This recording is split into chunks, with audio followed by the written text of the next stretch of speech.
with Ronnie and Biddy, who are our parents, and you guys are all happy together. And I was like, what the fuck? I haven't seen them in years. So for 4 years, you essentially don't see your parents. You don't see your brothers either. Right. Yeah. Well, so one of my brothers wound up in Clearwater when I was there. He was on because he had gotten into trouble, and he was on what Aaron was describing yesterday as the Rehabilitation Project Force, the RPF. What had he done? He basically had slept with another girl his age, and they weren't married, so that's not allowed in the Sea Org. So they don't want premarital sex. Yeah, not at all. That's one of the worst things you can do. So the RPF, basically you wear all black. You have to run everywhere you go. People aren't allowed to talk to you. You aren't allowed to speak unless spoken to. You basically have to do 5 hours of interrogation a day to find out all the bad things that you've done. You actually have to do a special kind of it where you have to find the evil purposes that you had that were behind the bad things that you did. And then you do extremely heavy labor and that sort of thing. And it usually takes years. So my brother was assigned to that while I was in Florida, and he came to Florida. And so he was on that program. So I did see him. And then from there, he left the Sea Org, and I was sort of supposed to handle him to not leave for a few months before he actually wound up leaving. What do you mean handle him? So my brother leaving was kind of considered by the most senior group in Scientology as something that would be bad PR for my family. Right. Right. So they wanted me to talk to him and sort of beg him to stay. And so for me, it was the only opportunity I could get to talk to my brother. Did you ever see him when he was in this black uniform running around? I would see him running by. But you can't talk to him. So really. I can talk to him, but he couldn't originate communication to me. Did you try to originate communication at all? All the time. I would talk to him anytime I saw him. I went through all these hoops to get to be close to where he was. He was doing this one thing called the purification rundown. I had heard that. So I went through all these hoops and told kind of all these lies so I could get onto that auditing procedure myself, only to find out that he wasn't on the same schedule as me. So I was doing all sorts of things so I could talk to my brother. But I also when I saw him, it would be in front of people, and it's there wasn't time. He was going somewhere. He would be unaccounted for. So it was just quick things I could say to him when he ran by. And so when I was asked to handle him to stay, it was I could talk to him for a half an hour at least. And it's something they're not even supposed to do. They would never task somebody with convincing somebody else to stay in Scientology or the Sea Org. But I guess they considered it important enough in this instance that they would do that. But in the end, all that kind of wound up happening was that was kind of the first time I thought about not being there. Maybe it would be nice, or even maybe it would be good for him to not have to be here because he obviously doesn't like it. What are you, 14, 15 when this is happening? Yeah, I was 14 and he was about 22 at this time. So at first I would just be I don't want you to leave. I will never see you again. And then he was, and then he finally was I don't want to talk about that anymore. I'm going to go, I'm going to leave. And so then we would just chat, but I would pretend I was trying to convince him to leave. And so then he finally wound up leaving. How did he do that? They let him go. They realized Just walked off. They arranged for him to stay with a certain family. And yeah, I guess they figured that he was going to be more trouble. But he was still going to be a Scientologist, but not in the Sea Org. Yeah. So I guess they realized that they just couldn't convince him to stay. And so they put him with a Scientology family. And so I just, I remember being really sad when he was leaving because I still, he was still the one person in my family that on some level I had lived with, even though we didn't live in the same room for a while. He was the person who I saw every day. At least I didn't see my parents every day. And I really like, you know, had looked up to him, and I was really sad that he left. I remember I gave him like my CD player and all this, but then, you know, I didn't even know where he was after that. I didn't know how to get a hold of him. So even though he's still in Scientology, I'll Mm-hmm. get to that in a minute, Mm-hmm. because he's leaving the Sea Org and because your family is who you are, you're Mm-hmm. essentially disconnected from him if he leaves. Right. Yeah, yeah, yeah. So then a few years later, a sister of somebody who worked in Clearwater, who was in the Sea Org, they like knew where my brother was. And then so I secretly talked to her, and she gave me his number. And I like so you can't make a phone call when you're there. Like, oh, you have to have a code in order to call outside, which you could only get if it was part of your job.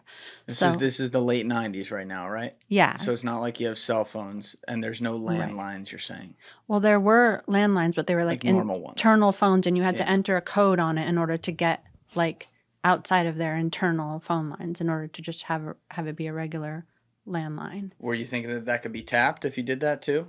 Well, so I borrowed somebody's code that you're not supposed to, because they track it. Like they can see. Oh, it's not like a universal code. It's a different one that's assigned to a person who might need to use it for their job. Like if their job is like ordering toilet paper for the whole base, then they have permission to to have this code.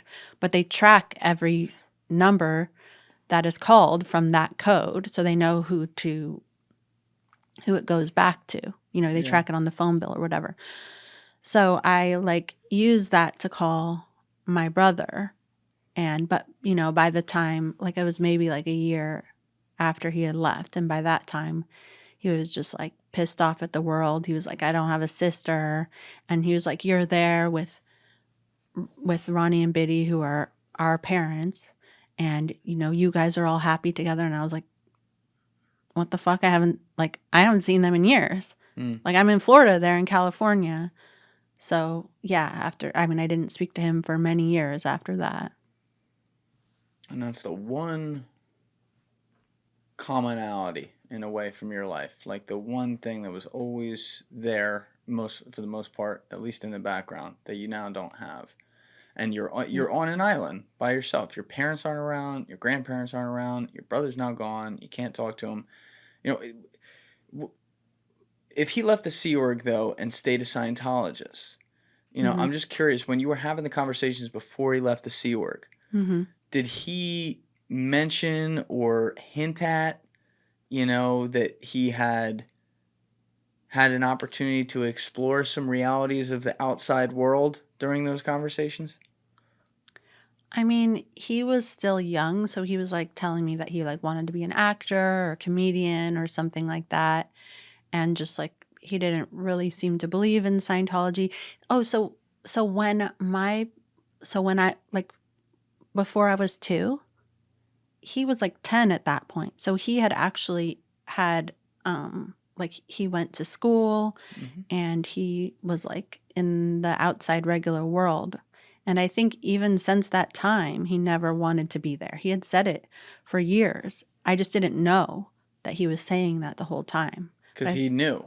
Right. He knew. Yeah, yeah. So I almost think it's worse for somebody who has a taste of the regular world. Yes. And then has this big change into something that's completely different, much more strict, and all the things that go with that. Where if it's all you know, that's your normal.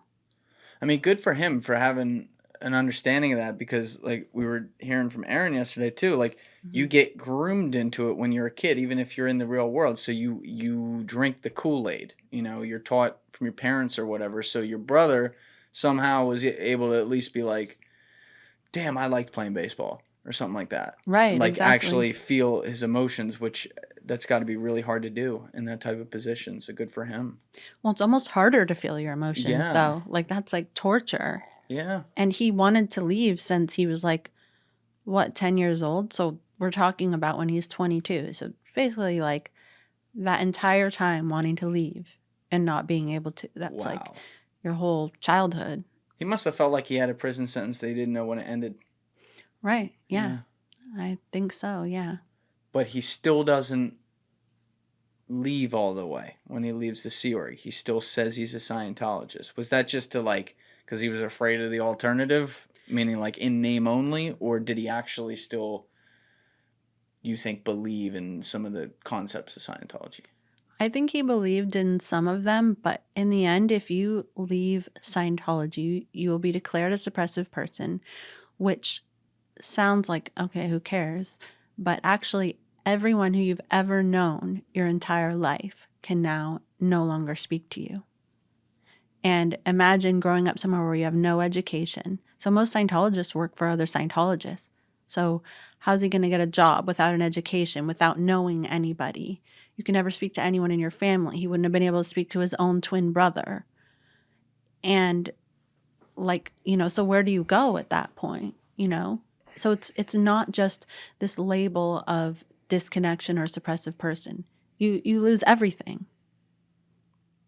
But he's at least losing, in his situation, a big piece of that because he left the Sea Org and because of who he is. So he really isn't able to talk to his family, but is at least able still to converse with a lot of the people he knew from Scientology, maybe. Right, and he's allowed to get opportunities from other Scientologists. Yes. Yeah. Which you need, like, you don't have any credit, you don't have any money. So, yeah. So having those connections is everything. So people in Scientology, like, does Grant Cardone carry a credit card? Right? Like he has to.